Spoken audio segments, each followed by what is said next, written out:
Warahmatullahi wabarakatuh. Perkenalkan saya Suruni Abdullah dengan NIM 22002266. Saya dari kelas Filsafat Pendidikan sesi 92. Baiklah, pada video kali ini saya akan menjelaskan materi mengenai ruang lingkup, metode, dan pembagian filsafat. Yang pertama yang ingin saya bahas yang itu ruang lingkup filsafat. Di bidang ontologis, filsafat pendidikan akan mengulas hakikat pendidikan atau apa itu pendidikan. Sedangkan di bidang epistemologis, filsafat pendidikan mempersoalkan mengapa dan bagaimana pendidikan. Selanjutnya yaitu di bidang aksiologi. Di bidang aksiologi sendiri, filsafat pendidikan akan mengulas makna keberadaan pendidikan dalam kehidupan.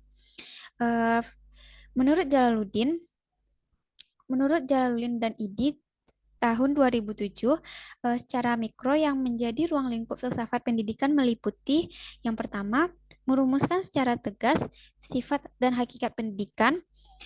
Selanjutnya, merumuskan sifat hakikat manusia, merumuskan secara tegas hubungan antara filsafat, filsafat pendidikan, agama, dan kebudayaan.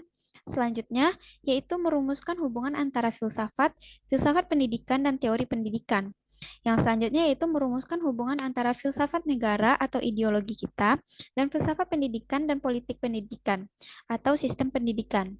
Yang selanjutnya yaitu merumuskan sistem nilai norma atau isi moral pendidikan yang merupakan tujuan dari pendidikan. Baiklah, yang selanjutnya yaitu saya akan menjelaskan mengenai metode filsafat. Metode filsafat ini terdiri dari beberapa macam. Yang pertama yaitu adalah metode perenungan atau kontemplatif. Maksudnya di sini adalah merenung kita disuruh memikirkan sesuatu atau segala sesuatu tanpa keharusan adanya kontak langsung dengan objeknya. Yang selanjutnya yaitu metode deduktif. Metode deduktif adalah filsafat menggunakan metode deduktif karena filsafat berusaha mencari kebenaran yang hakiki. Selanjutnya, metode historis atau sejarah. Metode ini baik karena adanya dengan pemikiran pertumbuhan filsafat itu dapat diikuti dari jumlahnya. Yang selanjutnya, metode ikhtisar. Metode ini membentuk soal-soal yang dibicarakan dalam filsafat dan menguraikan jawabannya. Selanjutnya, metode sistematis. Metode ini mencari arti serta maksud dari kodrat manusia, yaitu bagaimana manusia, karena kodratnya akan penyelidikannya yang biasanya disebut dengan filsafat itu, lalu dicari sebab dan akibatnya. Yang selanjutnya yaitu metode kombinasi. Metode ini adalah kombinasi dari cara-cara tersebut, yaitu sistematis, tetapi tidak lepas dari sejarah. Baiklah, yang selanjutnya yaitu kita masuk pada materi pembagian filsafat.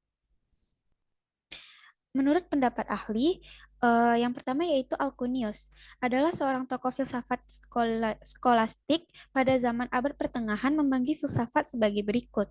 Yang pertama, bagian fisika yang menyelidiki apakah sebab-sebabnya sesuatu itu ada, dan yang kedua bagian etika yang menentukan tata hidup, dan yang ketiga yaitu bagian logika yang mencari dasar-dasar untuk dimengerti. Menurut Al-Kindi, adalah ahli pikir dalam filsafat Islam membagi filsafat menjadi 3 bagian, yaitu pertama ilmu fisika, ya yang ini adalah tingkatan terendah, ilmu matematika adalah tingkatan tengah, dan ilmu ketuhanan adalah tingkatan tertinggi. Baiklah, selanjutnya yaitu masuk pada materi perbedaan filsafat dengan ilmu dan agama. Perbedaannya itu, filsafat menyelidiki, membaca serta memikirkan seluruh alam kenyataan dan menyelidiki bagaimana hubungan satu sama lainnya.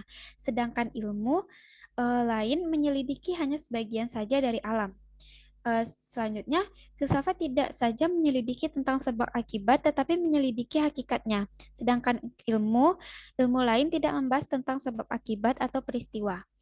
Filsafat dalam pembahasannya, apa ya sebenarnya, dari mana asalnya, dan hendak kemana perginya. Sedangkan ilmu lain harus menjawab bagaimana dan apa sebabnya.